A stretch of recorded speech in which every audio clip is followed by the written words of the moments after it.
নমস্কার বন্ধুরা, জয়ার পাকশালাতে সবাইকে স্বাগত।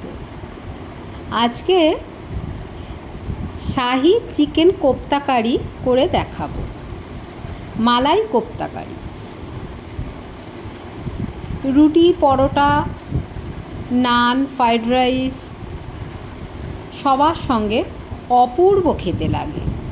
রেসিপিটি পুরো দেখার অনুরোধ রইল। এর জন্য 500 গ্রাম আমি বোনলেস চিকেন নিয়ে নিয়েছি। খুব ভালো করে পরিষ্কার করে এটা রেখে দিলাম। একটা মিক্সির বাটি নিয়েছি, তার মধ্যে একটা বড় সাইজের পেঁয়াজ নিয়েছি, সেটা দিলাম। 1.5 ইঞ্চি আদা দিলাম, 7-8টা রসুন, 5টা কাঁচা লঙ্কা আর বেশ কিছুটা ধনিয়া পাতা দিলাম। এটা ভালো করে ঘুরিয়ে পেস্ট করে দিলাম। এবারে যে চিকেনটা আছে সেই চিকেনটা এর মধ্যে দিয়ে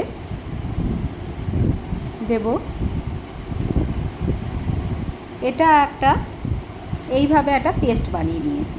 আপনারা চাইলে এখানে স্লাইস রুটিও দিতে পারেন। আমি এখানে স্লাইস রুটিটা ব্যবহার করছি না। আমি এইভাবে ছোট ছোট বলের আকারে এটা গড়ে নিয়ে নিচ্ছি। এরকম কোপ্তার আকারে গড়ে নিয়ে নিয়েছি। একটা মিক্সির জার নিয়েছি, এর মধ্যে 10-12টা কাজু দিলাম, এক মুঠো চারমগজ দিলাম, আর এখানে 3 চামচ দই দিলাম। খুব ভালো করে পেস্ট করে রেখে দিলাম।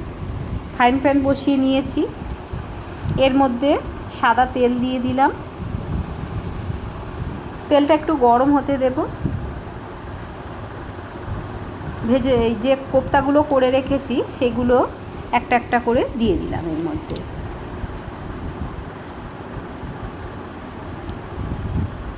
সমস্তগুলো এইভাবে আমি দিয়ে দিলাম।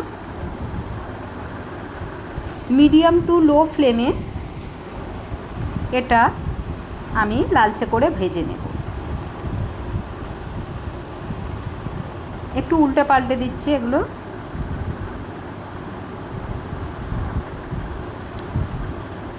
খুব ভালো করে এটা একটু ভেজে নিলে খেতে বেশি ভালো লাগে।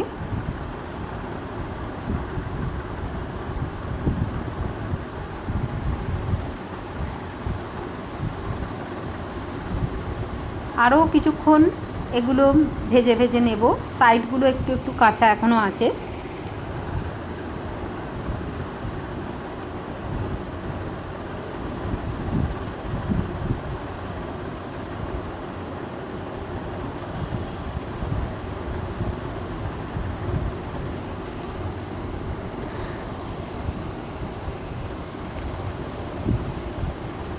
এগুলো প্রায় ভাজা হয়েই এসেছে।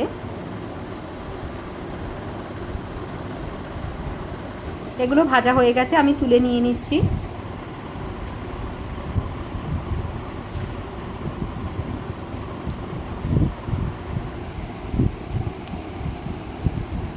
এখনও অনেকটাই তেল আছে।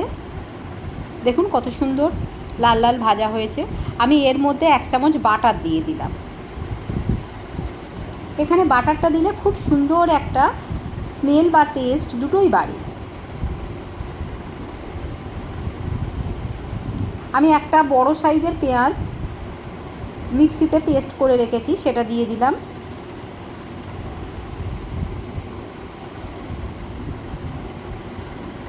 এটা হালকা করে একটু ভেজে নেব।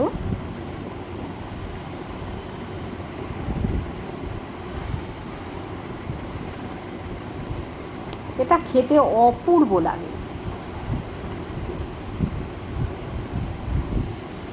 পেঁয়াজটা ভাজা ভাজা হয়ে গেছে। 1 চামচ আদা রসুনের পেস্ট দিলাম। খুব ভালো করে এটা কষিয়ে নেব যতক্ষণ না আদা রসুনের কাঁচা গন্ধটা চলে যাচ্ছে।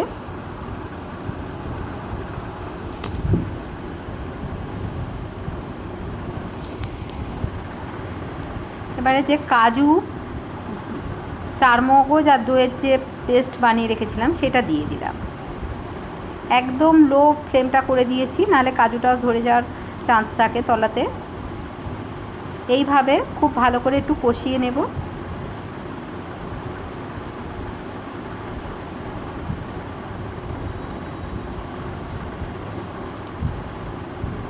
এই সময় অনবরত নাড়াচাড়া করতে হবে।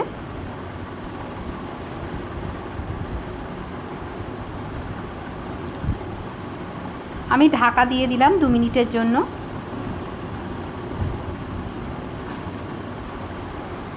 ঢাকনাটা খুলে নিয়েছি।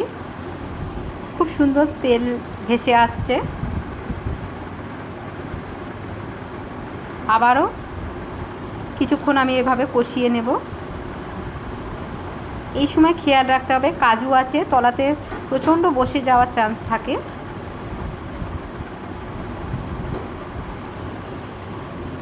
আমি বিরিয়ানি মশলা 1 চামচ দিলাম। এটা আমার হোমমেড বিরিয়ানি মশলা। এর আগে আমার অনেক বিরিয়ানির রেসিপি আছে, সেখানে এই মশলা কী কী দিয়ে সেগুলো আছে, আপনারা চাইলে সেগুলো দেখে নিয়ে নেবেন। এই বিরিয়ানি মশলাটা এর খুব সুন্দর একটা শাহি ফ্লেভার আনে। মশলাটা দিয়ে খুব ভালো করে কষিয়ে নিতে হবে।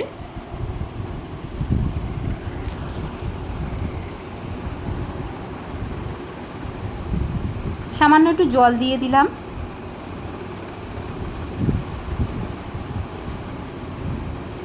জলটা দিয়ে আবারও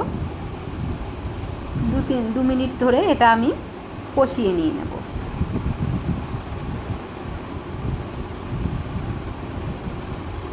সবসময় চিকেন কষা বা চিকেনের অন্য কোনো প্রিপারেশান খেতে খেতে বোর হয়ে গেলে এইভাবে বাড়িতে অনেক সময় এই রকম বোনলেস চিকেন শুধু শুধু অনেকে খেতে চায় না। আপনি যদি এইভাবে করে দেন তখন আর দেখবেন এটা নিয়েই কাড়াকাড়ি পড়ে যাবে। আমি গোলমরিচ গুঁড়ো দিলাম 1/2 চামচ, দিয়ে আবারও খুব ভালো করে কষিয়ে নিতে হবে। খুব সুন্দর তেলটা ছেড়ে দিয়েছে।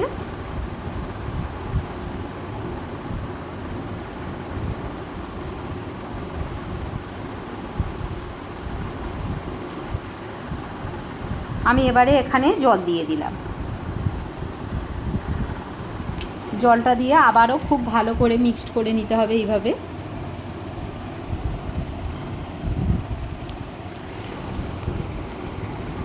যেমন গ্রেভি চান সেই অনুপাতে এই জলটা দেবেন, তবে খুব পাতলা এটা ভালো লাগে না।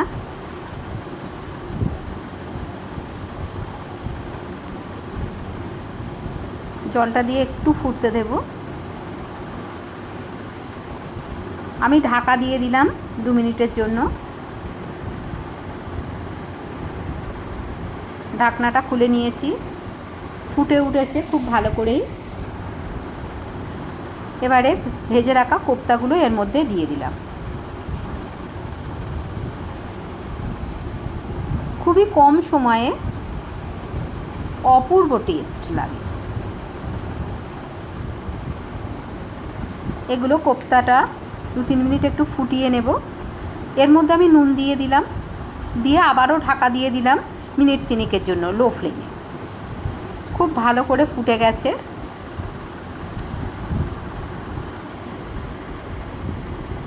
আমি কিছুটা কস্তুরি মেথি নিয়ে হাতে এরমভাবে একটু ক্রাশ করে এর ওপরে দিয়ে দিলাম।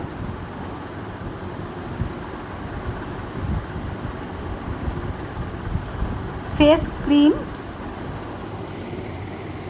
3-4 চামচ আমি ফ্রেশ ক্রিম এর মধ্যে দিয়ে দিলাম। এই ফ্রেশ ক্রিমটা অবশ্যই দেওয়ার চেষ্টা করবেন।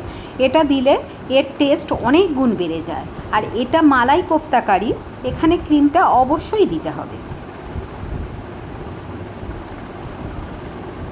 ক্রিমটা দিয়ে আমি কিছুক্ষণ পরে আমি গ্যাসটা অফ করে দিয়েছি। এর মধ্যে গরম মশলা দিলাম 1/2 চামচ।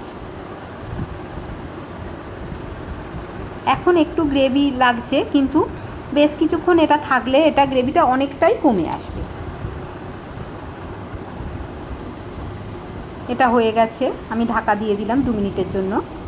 প্লেটে সার্ভ করে নিচ্ছি। আর উপর থেকে আমি অল্প একটু কস্তুরি মেথি করে ক্রাশ করে দিয়ে দিলাম। রেসিপিটি ভালো লাগলে লাইক, শেয়ার, কমেন্ট এবং সাবস্ক্রাইব করতে ভুলবেন না। পাশে থাকা বেল আইকনটি প্রেস করে দেবেন। আমার নেক্সট ভিডিওর নোটিফিকেশান সবার আগে আপনার কাছে পৌঁছে যাবে। কত সুন্দর দেখতে লাগছে, খেতে আরও সুন্দর লাগে। কেমন লাগলো অবশ্যই কমেন্ট বক্সে জানান। আপনাদের কমেন্টের অপেক্ষায় রইলাম।